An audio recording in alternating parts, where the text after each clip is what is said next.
I want to demonstrate something I did in Bookerang. In Bookerang, we annotate books and we also build recommender systems, but I will focus on annotation of books.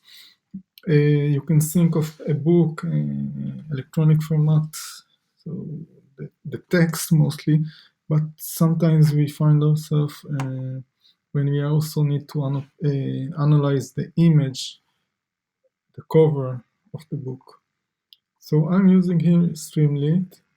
If you got to this video, you probably heard about it already. It's basically what we used to do in notebooks. Now we can also do in a script, and we'll end up with something that looks like GUI, and our colleagues and managers can play with. So what I have here. When we analyze a book, we usually end up with JSON that contains everything we need to know about the book. For example, also the URL where I can find the images. So here I have only one book in this is the ISBN of the book. I have only one book at the moment. This is the title of the book. It took it out of the JSON and just printed it to the screen. Then I have, okay, what I'm doing here, I'm using Tesseract to extract text from the image.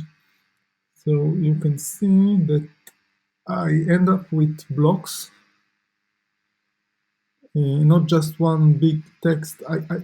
If you work with Tesseract, you can, there is an API that returns a whole text, one block, or you can get it more finer, and then you have the option maybe to pick on a few of them or to learn something interesting about this. For example, you can see that this end up to be kind of text. What is this number 8? 8. So it believes that it managed to read there the word gym, but actually we see that it's only the barcode of the book.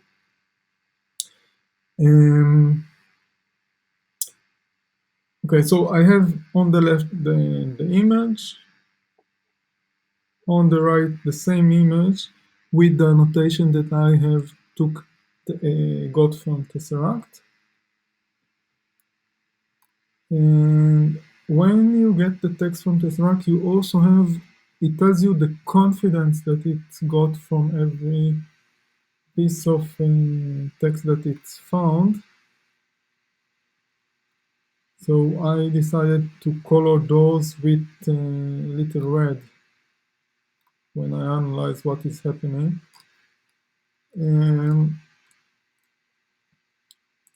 Yes.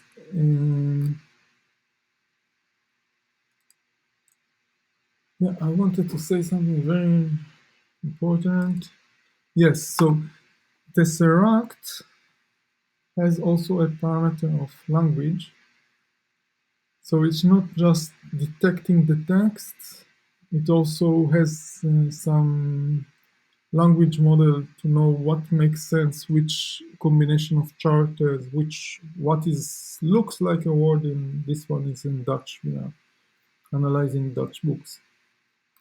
So this is why welcome seems to be a word, though this one is probably not a word.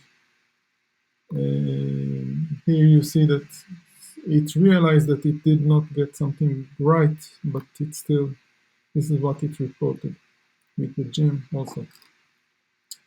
I have a column here for similar blocks, some processing that I did based on trying to say the color histogram of the block and the relative size of how high is the line, how tall is the line, trying to guess if it's the same font or something like that. Also, when we go to Tesseract, we noticed that if we first pre-process the image a little, for example, this is the normal image. Here I'm turning the image into gray. I'm using OpenCV for that. And then it found other stuff.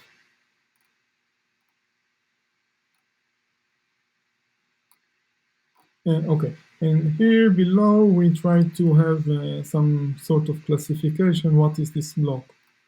And you have also a table. So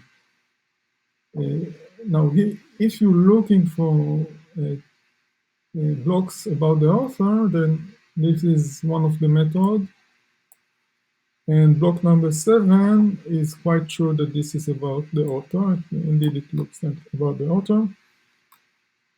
And the same block discovered with another pre-processing of the image, in this case, no pre-processing. Similar block here, I show a question mark because at this version I did not have this functionality. Next, I'm going to have, I'm just going to prove that that in other places I do it. See,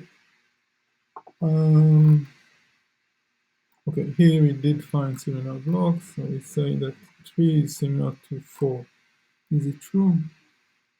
Yeah, what it actually means is that we could merge those if we want, on top of what Tesseract gives us to correct a little more. Now, the last thing I'm going to show, let's go back to this directory. I have the same book processed a little differently in different directories. I'm going now just to add a new book, just to show you how quick I'm adding a book to the list.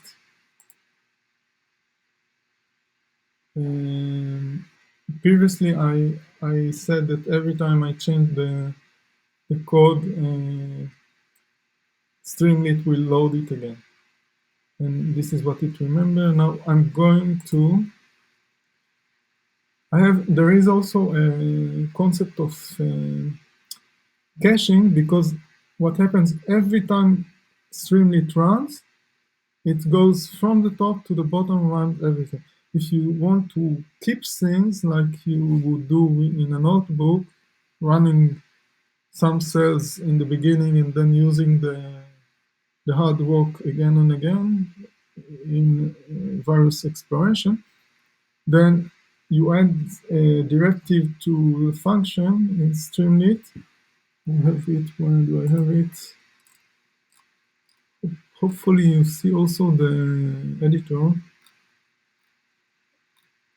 And then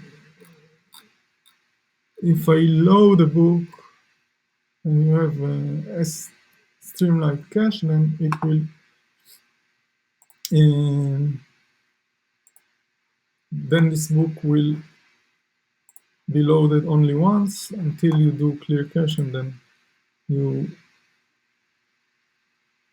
basically start it from, you want to clear cache, yes, then now when I'm trying to bring it will take a little more time.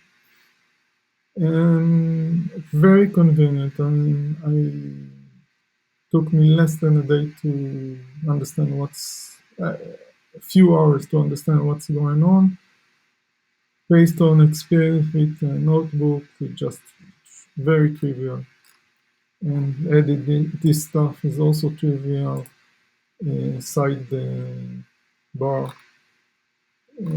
Just you add more and more information to the page, and try to make it reasonable, and then you give it to your manager and you can play with it also. Hope you learned something. I enjoyed very much. I'm going to use Streamlit again and again and again. Thank you.